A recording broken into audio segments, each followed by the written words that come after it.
There's not a day that goes by that I don't see someone doing my favorite leg exercise, the lunge. And that makes my heart sing. The only problem is, they're fucking it up.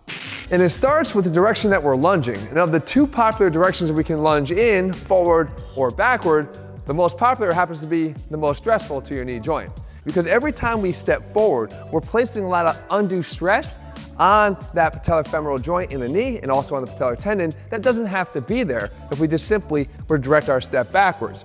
And the issue is not just how much force, which is actually 4.6 times your body weight, but the rate that we apply it. When we step, this leg is free until the moment it hits the ground. And when it does, we have to quickly be able to adapt to that stress. So even if you are able to handle 4.6 times your body weight, like a lot of knees can, the speed that we apply that force can sometimes be more than you can handle, which causes the knee pain. So if we step backwards, that front leg stays in contact with the ground.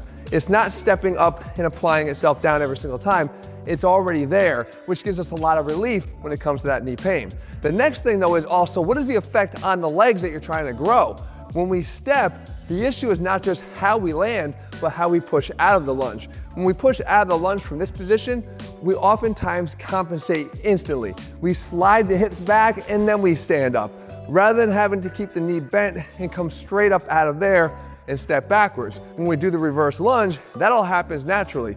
We step back, the leg goes straight down, we push straight up out of there, come back to full hip extension. So biomechanically, you're doing the lunge properly. Now, if you wanted to step forward, you have to at least continue in a walking direction. You'll see The Rock doing this variation here, where you step forward and rather than having to try to compensate backwards, you just simply rise up and step through and take your next step. That will help fix a lot of those biomechanical flaws, but it still doesn't take away that negative effect of the stresses on the knee joint.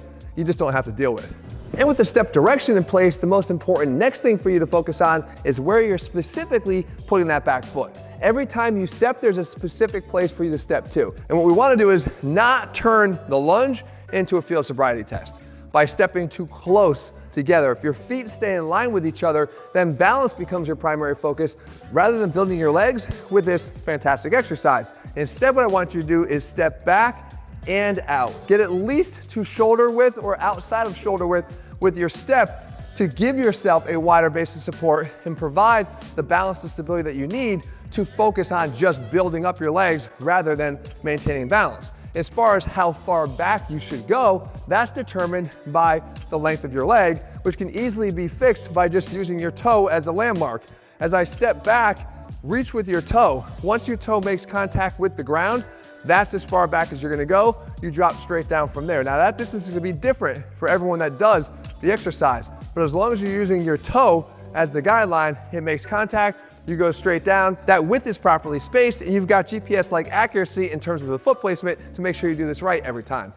Next, we have to think about what's going on with your upper body. Because even though this is a lower body exercise, the position of our upper body will determine your success on this lower body exercise. Because you have a great opportunity to screw your body into place and provide additional stability by just simply rotating your shoulders towards the lunging leg when you do the exercise. So what I'm saying is, every time I step back, I want to turn my body just a little bit from my shoulders in the direction of the forward lunging leg. That will actually create a little bit of internal rotation at the hip, but more so with your foot fixed on the ground, it's going to provide a little more stability and locking of the pelvis in place so you don't get any of this wobbling that could derail the success of the movement. Remember, every time I step back, I get a little turn from the upper body in the direction of that lunging leg. Everything else will feel almost easy.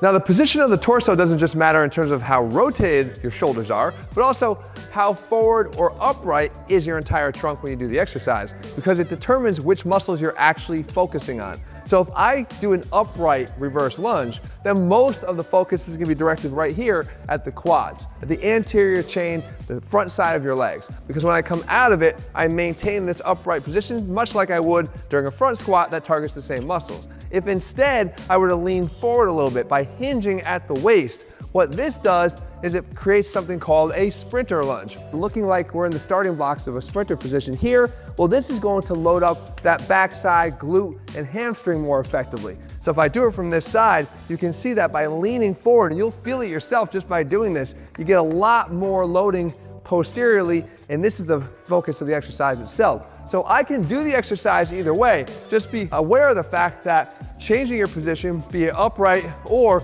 leaning forward, is going to dramatically change the focus of the muscles that you're trying to target with the exercise. Which brings us to the next consideration here, which is how you load the exercise. And that has a lot to do with what we just covered, the body position that you choose to do it from. Because if you were to try to do, let's say, a posterior chain focused version of this where you're leaning forward more and you were going to do it with some type of object, either a kettlebell or a dumbbell or something in a goblet or rack position here, then leaning forward is going to become very, very difficult. You're not going to be able to keep the weight close enough to your chest to avoid fucking up your back beyond just messing up the exercise. So what we do instead is choose the implement that works best. For anything posterior here, you're best off going to be holding a pair of dumbbells, because no matter what I do, my arms are going to be independent of the rest of my body. So I can tilt my torso forward, but not have that affected by the position of the dumbbells that hang just straight down. Now, if you do want to do this even forward or backward, and you want to make sure you're focusing more on your quads, then the upright position would allow you to put the barbell on your back or the rack position with the weight held up here against your chest. Either one would work, but mostly for that anterior focused upright body position. But how you apply the load to your body is up to you. Just remember it's intertwined with the position of your body while you do it. Which brings us to the question of depth. Hey Jesse, how deep is good enough? I hope 2.5 inches. Poor guy. Listen, the depth is going to be determined by two things. Number one, it's going to be determined by the position of that back knee in relation to the ground, or if you have orthopedic limitations, either in your hips or most often in your calf or Achilles, then it's going to be determined by how far you can go based on how tight you actually are. First of all, the knee can actually make contact with the ground. I hear all the time that the knee's never supposed to make contact with the ground. It's not supposed to make contact with the ground hard. You never want to direct that kind of force into your knee unnecessarily, but it can kiss the ground because it gives you the idea that you know you actually got down all the way to full depth. This would be full depth. If instead you had limitations at the ankle, then what would happen is as I go back, I run out of dorsiflexion at the ankle there and I'm stuck. So my only option at that point is to pitch forward to give myself the appearance of actually getting lower, but that's just gonna again shift the focus to the posterior chain away from the quads, or I'm just gonna have to stop at that depth and continue. And again, I mentioned The Rock before, he had an Achilles tear. It probably caused some of the limitation you see here, but there's nothing incorrect about that lunge. It's just working with what he has. That being said, I love the lunge, and if you do the things I just showed you here, you're gonna improve the way you're doing yours. If you wanna do it, I actually have it included in my perfect total body workout that I'm giving to you for free just by visiting athleanx.com/tbfree just for watching the video. All right guys, if you haven't done so, head to athleanx.com, get the ATHLEAN-X training system, or use the program selector to find the program that's right for you and your goals. We have complete lines of supplements over there as well. Please subscribe, turn on notifications so you never miss a video when we're putting out. Try this out, let me know if it helped you out. See ya.